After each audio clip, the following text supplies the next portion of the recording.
आज हम class 7th Ruchira के सप्तमः पाठ संकल्पः सिद्धिदायक पाठ के अभ्यास को करेंगे।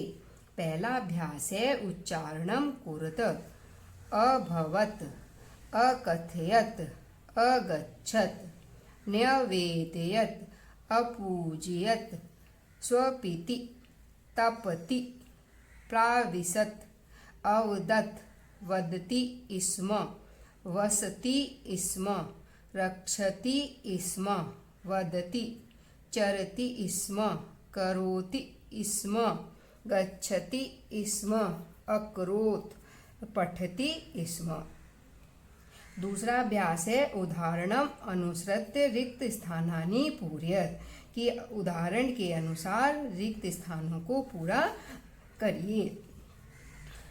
वसति स्म, वसतः स्म, वसन्ति स्म। पूजयति स्म, तो यहाँ पे होगा पूजयत स्म, और यहाँ पे होगा पूजयन्ति स्म। फिर अगला है रक्षति स्म, रक्षतः स्म, रक्षन्ति स्म। फिर दिया है चरति स्म, फिर यहाँ पे आएगा चरतः स्म, चरन्ति स्म। करोति स्म, कुरुतः स्म, कुर्वन्ति स्म। इसका दूसरा भाग है कि पुरुष एकवचन, द्विवचन और बहुवचन। उदाहरण दिया है प्रथम पुरुष में अकथयत, अकथयताम, अकथयन। तो अब हमें इसी के अनुसार बाकी स्थानों को पूरा करना है। और ये लंग लकार के प्रथम पुरुष एकवचन द्विवचन के क्रियापद हैं। अब हमें यहाँ पे करना है दूसरा अपूज्यत, अपूज्यताम, अपूज्यन।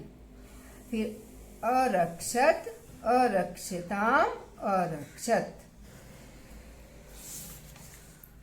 अब हम यही लंग लकार के ही धातुओं के मध्यम पुरुष को करेंगे।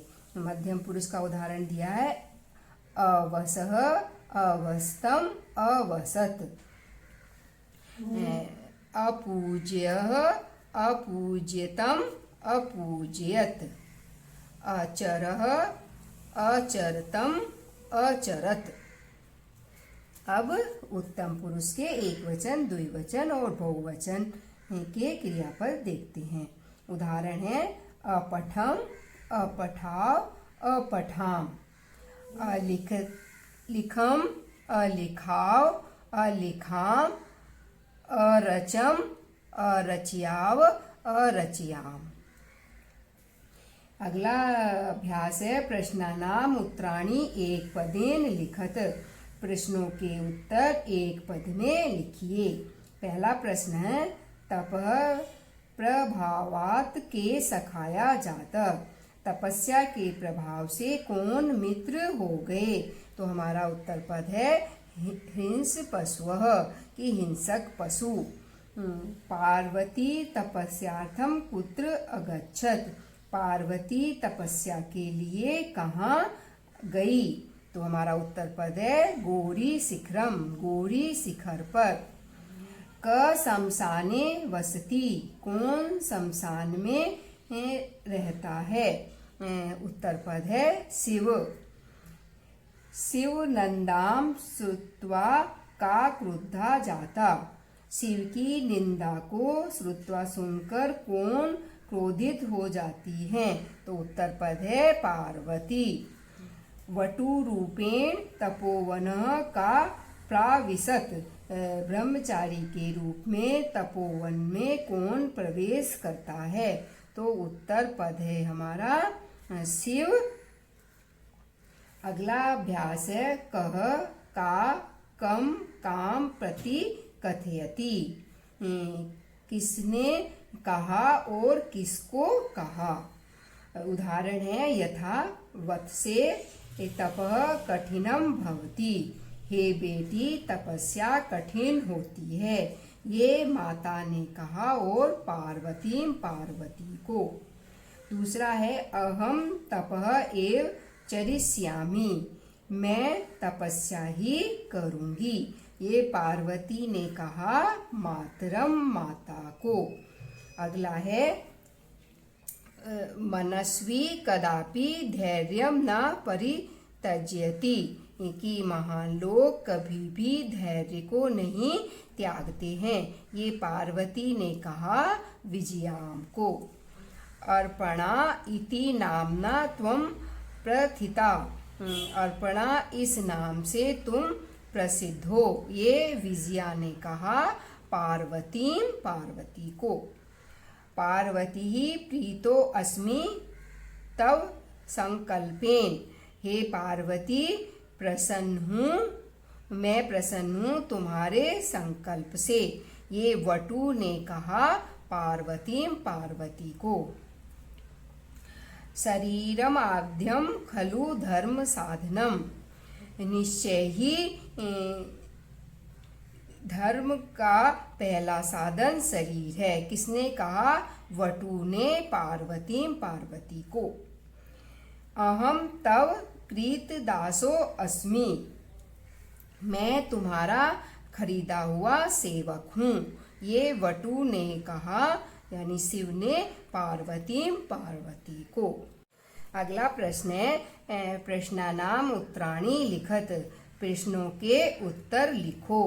पहला प्रश्न है पार्वती क्रुद्धा सती किम अवदत, पार्वती ने क्रोधित होकर क्या बोला? तो उत्तर है पार्वती क्रुद्धा सती अवदत अरे वाचाल अप्सर जगति न कोऽपि शिवस्य वास्तविकम स्वरूपम जानाति। पार्वती ने क्रुद्ध होकर बोला, अरे वाचाल दूर जाओ, जगत में कोई भी शिव के वास्तविक स्वरूप को नहीं जानता है। अगला प्रश्न है का पाप भागम भवति, कौन पाप का भागी होता है? उत्तर है यह निंदाम करोति यह च श्रोति सह पाप भागम भवति, जो निंदा को करता है और जो सुनता है सह वह पाप का भागी भवति होता है। अगला प्रश्न है पार्वती किम कर्तुम इच्छत, पार्वती की क्या करने की इच्छा है? पार्वती उत्तर होगा पार्वती तपः कर्तुम इच्छत, पार्वती की तपस्या करने के लिए इच्छा है। पार्वती कया साकम गौरी शिखरम गच्छति, पार्वती किसके साथ गौरी शिखर को गच्छति जाती है? उत्तर है हमारा पार्वती विजया साकम गौरी शिखरम गच्छति, पार्वती विजया के साथ गौरी शिखर पर जाती है। अगला अभ्यास है मंजूषातः पदानि चित्वा समान अर्थकानि पदानि लिखत, कि मंजूषा ये बॉक्स में से समान अर्थ वाले पदों को चुनकर यहाँ पर लिखिए। तो शिलायाम या तो होगा प्रस्तरे, पशवः तो जंतवः, अम्बा माता, नेत्राणि नयनानि, तुष्णीं मौनम। अब अगला अभ्यास है उदाहरणानुसारम पद रचनाम कुरुत, कि उदाहरण जो दिया है उसके अनुसार पद की रचना करो। तो उदाहरण है वसति स्म, तो और पद रचना हुई अवसत। अब हम देखते हैं अगला पश्यति स्म, तो हो जाएगा हम इसकी पद रचना होगी अपश्यत। तपति स्म अतपत, चिंतयति स्म अचिंतयत, वदति स्म अवदत, गच्छति स्म अगच्छत। अगला उदाहरण दिया है अभ्यास का अलिखत और उसका पद बनेगा लिखति स्म। तो हमारे यहाँ पे दिया है कथयति स्म, तो इसका होगा अकथयत। नयति स्म अनयत। पठति स्म अपठत। धावति स्म अधावत। हसति स्म अहसत।